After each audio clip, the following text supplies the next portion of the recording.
Dialectics दोस्तों दो मशहूर जिदलियाती नज़रियात हैं, हेगलियन जिदलियात और मार्क्सी जिदलियात।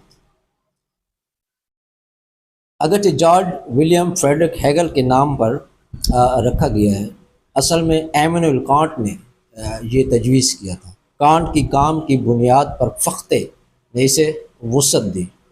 नज़रिया बुनियादी तौर पर यह बताता है कि तरक्की के तीन मराहिल हैं, जिदलियाती मराहिल, थीसिस, इसका एंटी थीसिस और आखिर में तरकीब। इब्तदाई थीसिस आखिर में इसके मुखालिफ थीसिस को जन्म देता है जो थीसिस की नफ़ी करता है, और दोनों के दरमियान तज़ाद तरकीब के ज़रिए तलाश किया जाता है। ये thesis anti thesis synthesis theory दरअसल कांट का जिदलियाती असूल था। ये नज़रिया दोस्तों इस बात की वजाहत नहीं करता कि क्यों हर थीसिस को एक एंटी थीसिस की ज़रूरत होती है। अगरचे हेगल ने इस मॉडल की तरह एक सहरुखी तरीक़ाकार इस्तेमाल किया, लेकिन इसने तजरीदी, मनफी, कंक्रीट, एब्स्ट्रैक्ट, नेगेटिव, कंक्रीट की इस्तेलाहत जो है वो इस्तेमाल की।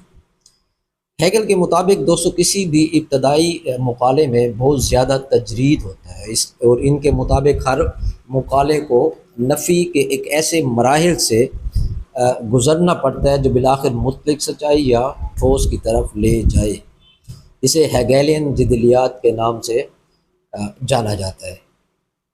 दोस्तों हेगल का ख्याल था कि जिदलियाती इस्तदलाल का इस्तेमाल खुद लोगों को एक ऐसे अमल से गुजारेगा जिसकी आइडियलाइज वर्ल्ड व्यू की तरफ ले जाएगा, जिसमें दुनियावी मसाइल पर काबू पाया जा सकता है। मार्क्सी जिदलियात, मार्क्स मादियत पसंद था, ही वॉज नॉट आइडियलिस्ट। इसने हेगल की जिदलियात को पैदावारी क़ुव्वतों के दरमियान तअम्मुल के तौर पर ढाल लिया। एक तरफ आपके पास लोगों का एक तबका है जो माशरे में ज़राए पैदावार के मालिक हैं, एक और तबका है जो पैदावार में शामिल हकीकी मेहनत करता है। जागीरदारी में आपके पास ज़मीन के मालिक और किसान हैं जो इस पर काम करते हैं। सरमायादारी में आपके पास ब्रोजवा हैं जो कारखानों और मिलों के मालिक हैं, और प्रोलेतारिया जो इनमें काम करती है। रियासती सोशलिज़म में आपके पास एक गवर्निंग अशराफिया है जो कम व बेश हर चीज़ का मालिक है, और हर वो शख्स जो असल मेहनत करता है। इसके जिदलियाती होने की वजह से ये है कि इसका एक ही थीसिस मुखालिफ सेंसिटिव रिश्ता उस्तवार होता है। मुकाला हुक्मरान तबके की तरफ से आता है जो कहता है कि ये सियासी मईशत का एक अच्छा और उम्दा निज़ाम है। मुखालिफ मज़दूर तबके की तरफ से आता है जो शिकायत करता है कि इन्हें अपने काम का मुनासिब मुआवजा नहीं मिलता और इन्हें हुक्मरान तबके की दौलत में हिस्सा लेने की इजाज़त नहीं है। तरकीब पैदावार का एक हतमी निज़ाम है। दोस्तों तारीख़ी मादियत पसंदी, हिस्टोरिकल मटीरियलिज़म, तारीख़ी मादियत परस्ती एक माशरे का वो नुक्ता नज़र है जो माशरे की तरक्की और इर्तिका का बाइस बनने वाली हतमी वजह को समझता है। तारीख़ी मादियत को दो अल्फाज में तोड़ा जा सकता है, यानी तारीख़ और मादियत। इसका सीधा सा मतलब दोस्तों ये है कि माजी में माशरे के मुख्तलिफ ठोस और गैर महसूस अनासर ने माशरे की तरक्की और माशी नमो में किस तरह हिस्सा डाला।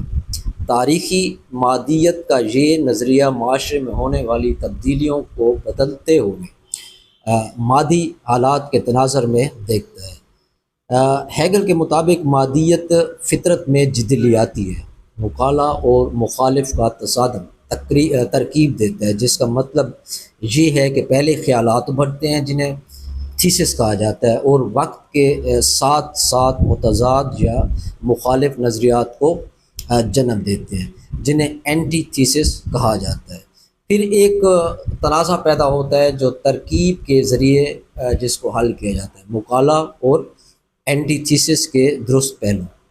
इसका ख्याल था कि ख्यालात मादे को शक्ल देते हैं, लेकिन कार्ल मार्क्स ने इस नज़रिए को तनकीदी तौर पर पेश किया और कहा कि मादा हतमी हकीकत है, matter is the ultimate reality. इसने मादे और मादियत पर ज़्यादा तवज्जो दी। इनका मानना था कि इंसान की अव्वलीन तरजीह हमेशा सोचने और नज़रियात पर बहस करने के बजाय पैदावार का एक तरीका तैयार करके अपनी ज़रूरियात पूरी करना है।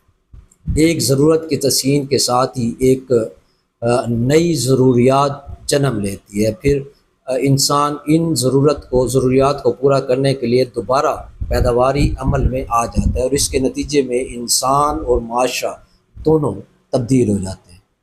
दोस्तों, इसके ज़रिए वो माशरे की वजाहत करता है और यही उसका जो मार्क्सी नुक्ता नज़र है जदिलियात का, जिसको वो कहता है कि हैगल की जो जदिलियात जो है वो सर के बल ठहरी थी, मैंने उसको दुरुस्त कर दिया। तो ये एक छोटा सा व्यू पॉइंट था डायलेक्टिक्स पर।